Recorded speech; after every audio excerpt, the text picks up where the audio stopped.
આજે તો બનાવી નાખી મસ્ત મજાની બટેકાની વેફર।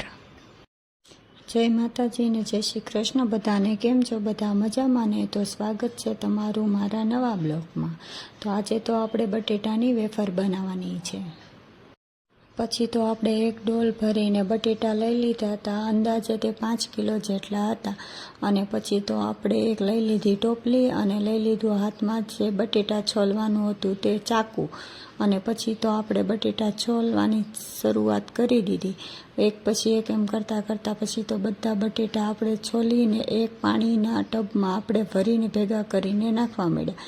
બટેટા તમે જુઓ ને તો કેટલા મોટા મોટા હતા, એટલી સરસ વેફર પડશે તેનાથી। અને પછી તો આપણે વેફર પાડવાનું સાધન લઈને એક પછી એક મસ્ત મજાની વેફર પાડવા માંડ્યા। પછી તો હું વેફર પાડતી હતી ને તો અમારે સાહેબ કે પહેલાં જો તો ખરી સરખાએ પડે છે કે નહીં તારાથી વેફર।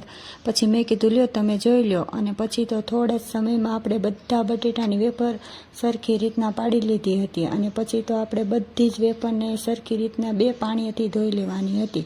અને પહેલાં પાણીથી આપણે ધોતા હતા તો બધામાં એવો ડોળ નીકળતો હતો। પછી તો એક પાણીએ વેફરને ધોઈ નાખી અને અમારા સાહેબ તા તો બીજું પાણીનું ટબ ભરીને લાવ્યા। આમાંય નાખી હજી કેટલું બધું પાણી નીકળે છે ધોળું ધોળું। પછી તો આપણે બધી વેફરને પાછી બીજી વાર પણ આપણે તે ટબમાં નાખી દીધી અને તેમાં પણ આપણે સરખી રીતના હાથ ફેરવી અને ધોઈ લીધી।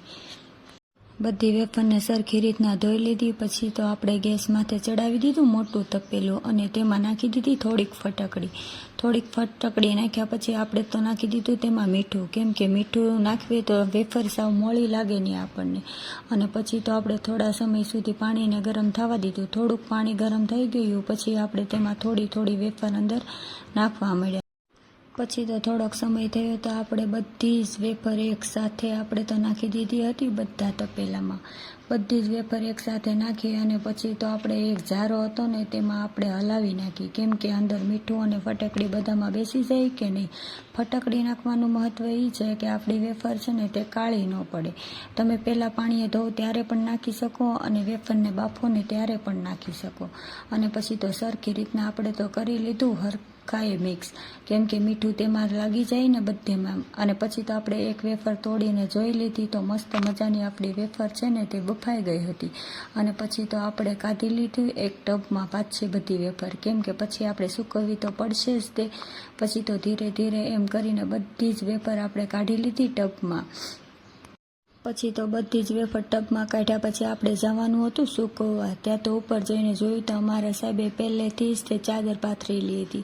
પછી તો એક પછી એક વેફર હું બધી જ તે ચાદરમાં સૂકવવા મળી, પણ તડકો એટલો હતો કે વાત કરોમાં। આ વેફર એટલી સૂકવતા મારે 1 કલાક લાગી ગયો, પણ મેં તો ભીનો કરીને રૂમાલ માથે ઓઢ્યો હતો એટલે તડકો એટલો બધો નહોતો લાગતો।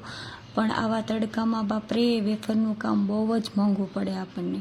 પછી તો 1.5 કલાક પછી આપણે તો ફટાફટ સૂકવી નાખી બધી જ વેફર। હવે તે તડકે સુકાય છે ને તો આપણે વયા જઈએ નીચે, કેમ કે નહીંતર આપણે પાછા બીમાર પડી જઈશું। અને બીજા દિવસે તો પછી વેફર સુકાઈ ગઈ એટલે આપણે તો એક મોટો ડબ્બો ભરીને આપણે તો વેફર ભરી લીધી હતી ડબ્બામાં। અને પછી થોડીક વેફર કાઢી લીધી એક થાળમાં, કેમ કે વિવાન કે મમ્મી મારે તો ખાવી છે વેફર। મેં કીધું સારું ચાલ તને તળી દઉં। પછી તો એક કડાઈમાં તેલ લીધું। તમને એમ થશે કે તેલમાં ખાવું આ શું છે, પણ મેં બપોરે જ પૂરી તળી હતી। પછી તો આપણે તેલમાં નાખી દીધી વેફર અને મસ્ત મજાની ફૂલીને થઈ હતી કાંઈક આવી રીતના। પછી તો વેફર તળાઈ ગઈ। પછી તો મેં હાથમાં લઈને એક વેફરને ભાંગીને જોઈને તો મસ્ત મજાની કરકરી થઈ ગઈ હતી।